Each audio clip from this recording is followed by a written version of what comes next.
സമകാലീന പ്രശ്നത്തിനെ കൃത്യമായിട്ട് അഡ്രസ്സ് ചെയ്യുന്നുണ്ട്. മാത്രമല്ല, ഇപ്പോൾ ഇന്ത്യയിൽ വളർന്നു വരുന്ന ഒരു പ്രതിമ കൾച്ചറിനെ കുറച്ചുകൂടി സറ്റൈറിക്കലി അപ്രോച്ച് ചെയ്തിട്ടുണ്ട്. മാത്രമല്ല, ജനങ്ങളുടെ പ്രശ്നങ്ങളെ അഡ്രസ്സ് ചെയ്യാനുള്ള സാധാരണ മനുഷ്യൻ്റെ ഭാഗത്തു നിന്നുള്ള ചില പ്രശ്നങ്ങളെയും കൂടി അത് പ്രശ്നവൽക്കരിക്കുന്നത്. എങ്ങനെയാണ് നമ്മൾ ആവശ്യങ്ങളെ, പ്രതിസന്ധികളെയൊക്കെ നമുക്ക് നേരിടേണ്ടി വരുന്നൊരു, അത് ഈ പറഞ്ഞ മാതിരി റെഡ് ടാപ്പിസം ഒരു ഘടകമാണ്. നമുക്കറിയാം, നമ്മൾ കുറച്ച് ആദിവാസി വീടുകളിലൊക്കെ പോകുമ്പോഴും അല്ലെങ്കിൽ റിമോട്ട് ഏരിയകളിലൊക്കെ പോകുമ്പോഴും ഇതൊക്കെ എന്നും അനുഭവിക്കുന്ന പ്രശ്നമാണ്. ഇതിപ്പോൾ കേരളത്തിൻ്റെ പശ്ചാത്തലത്തിൽ നമുക്കത് അത്ര ഭീകരമായി തോന്നില്ല. പക്ഷെ കേരളം വിട്ട് ഇന്ത്യയിലെ ഏത് ഭാഗത്ത് പോയാലും ഇതൊക്കെ മനുഷ്യന്മാരുടെ ഭയങ്കരമായ ഇന്നും അഡ്രസ്സ് ചെയ്യാൻ കഴിയാത്ത പ്രശ്നങ്ങളാണ്. അപ്പോൾ അത് ഈ ഒരു പ്രതിമ കൾച്ചറിൻ്റെ ഉള്ളിൽ നിർത്തിക്കൊണ്ട് തന്നെ ഇതിനെ വളരെ രസകരമായി പറയാൻ ശ്രമിച്ചിട്ടുണ്ടെന്നുള്ളതാണ്. വെക്കേഷനും അതുപോലെ ഓണം ഒക്കെ വരികയാണ്. അപ്പോൾ ആ ഒരു പ്രേക്ഷകർക്ക് നന്നായിട്ട് എൻജോയ് ചെയ്യാൻ പറ്റുന്ന ഒരു മൂവിയാണെന്ന് തീർച്ചയായിട്ടും അതെ. പ്രത്യേകിച്ച് എനിക്ക് തോന്നുന്നു നമ്മളെ മലയാളി പ്രേക്ഷകരും കുറച്ചുകൂടി പൊളിറ്റിക്കലി അവെയർ ആയിട്ടുള്ളൊരു ജനത എന്നുള്ള രീതിയിൽ അവർക്കത് പെട്ടെന്ന് കണക്റ്റ് ആവും. ഇന്നത്തെ കോണ്ടെക്സ്റ്റിൽ അത് എന്താണ് പറയാൻ ശ്രമിക്കുന്നതെന്ന് കണക്റ്റ് ആവും അവർക്ക്. Thank you. മൂവി നല്ല സിനിമയാണ്. ഇപ്പം മലയാളത്തിൽ എല്ലാവർക്കും മലയാളത്തിലല്ല കേരളത്തിൽ നമ്മൾ ഒരുപാട് പ്രശ്നങ്ങൾ ഇതേപോലുള്ള ആൾക്കാർ നേരിടുന്നുണ്ട്. അവിടെ ഇതേപോലൊരു സിനിമ വന്നത് നല്ല കാര്യം തന്നെയാണ്. രാഷ്ട്രീയം ഇപ്പം ഇലക്ഷൻ വരാൻ പോവാണ്. നേതാക്കന്മാർക്ക് ഇതേപോലുള്ള സിനിമകൾ കണ്ടിട്ട് ഒരു പ്രചോദനം ഉണ്ടാവട്ടെ എന്നാണ് ഞാൻ പറയുന്നത്. കാരണം വെച്ചാൽ വയനാട്ടിലൊക്കെ നമുക്കറിയാം, ഞാനും സിനിമയുടെ ഒരു ഭാഗമായ ഒരു വ്യക്തിയാണ്. അപ്പോൾ വയനാട്ടിലൊക്കെ ഇതേപോലുള്ള പ്രശ്നങ്ങൾ നേരിടുന്ന ഒരുപാട് ആൾക്കാരുണ്ട്. അവരുടെ ഈ നേതാക്കന്മാർക്കെല്ലാം ഒരു പ്രചോദനമാവട്ടെ എന്നാണ് ഞാൻ പറയുന്നത്. നല്ല സിനിമയാണ്. അതിൻ്റെ മേക്കിംഗ് ആയാലും സിജു വിൽസൺ നല്ലപോലെ അത് ചെയ്തിട്ടുണ്ട്. പിന്നെ പുതുമുഖ നായികയാണ് ഇതിനകത്ത് വന്നേക്കുന്നത്, കൃഷ്ണേന്ദു. പുള്ളിക്കാരത്തിയുടെ ഫസ്റ്റ് ഒരു മൂവി എന്നുള്ളൊരു ഫീലില്ല. പുള്ളിക്കാരി നല്ലപോലെ എല്ലാവരും ത്രൂ ഔട്ട് എല്ലാവരും നല്ലപോലെ തന്നെ ചെയ്തിട്ടുണ്ട്. എല്ലാവരും തിയേറ്ററിൽ തന്നെ പോയി കാണുക. കൊച്ചു സിനിമയാണെങ്കിലും നല്ല സിനിമയാണ്, നല്ല മെസ്സേജ് തരുന്ന ഒരു സിനിമയാണ്. എല്ലാവരും തിയേറ്ററിൽ തന്നെ കാണുക. അതാണ് ഞാൻ പറയാനുള്ളത്.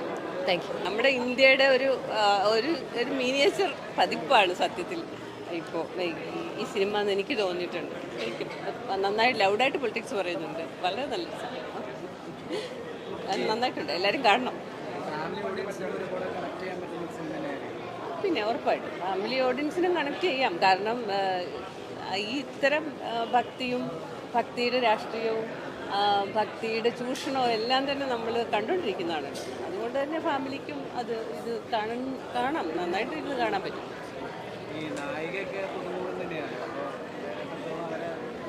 പക്ഷെ നായിക ഈ ഒരു കഥാപാത്രത്തിന് വളരെ കറക്റ്റായിട്ട് ഞാനിപ്പോൾ അത് പറഞ്ഞുകൊണ്ടിരിക്കുകയായിരുന്നു ഇവിടെ. കാരണം നമ്മൾ കാണുന്ന നായികമാരൊക്കെ ഭയങ്കര മുടിയൊക്കെ സ്ട്രെച്ച് ചെയ്ത് കുറേ മേക്കപ്പ് ഒക്കെ ഇട്ട്, പക്ഷെ ഈ ഒരു കഥയ്ക്ക് പറ്റിയൊരു നായികയായിട്ടാണ്.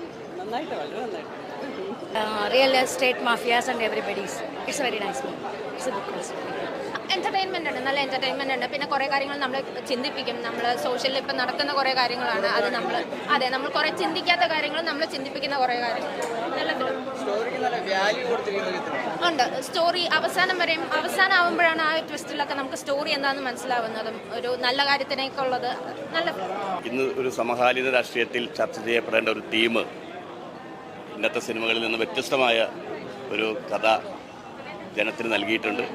തീർച്ചയായിട്ടും എല്ലാവരും കാണണം, സപ്പോർട്ട് ചെയ്യണം. നല്ലൊരു സിനിമ എന്ന് വിചാരിക്കും. പ്രേക്ഷകർ നിങ്ങളെ കണ്ടിട്ട് തീരുമാനിക്കുക, സപ്പോർട്ട് ചെയ്യുക. നല്ലതാ, സൂപ്പറാണ്.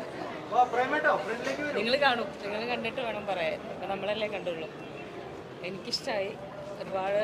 നമ്മൾ ഇപ്പോഴത്തെ ഒരു കാലഘട്ടത്തിൽ ഉണ്ടാവുന്ന നമുക്കൊക്കെ പറ്റുന്ന കുറേ സമയവും കുറേ കാശും ഒക്കെ നഷ്ടമാവുന്നുണ്ട് കുറേ കാരണങ്ങളൊക്കെ ഉണ്ട്. അതെന്താണെന്നുള്ളത് സിനിമ കാണുമ്പോഴാണ് നമുക്ക് മനസ്സിലാവണം. നമ്മൾ ഇതിലൊക്കെ അടിമപ്പെട്ടു പോകുമ്പോൾ ഉണ്ടാകുന്ന കുഴപ്പങ്ങളും നമ്മുടെ ലൈഫിലുണ്ടാകുന്ന മാറ്റങ്ങളും ഒക്കെ.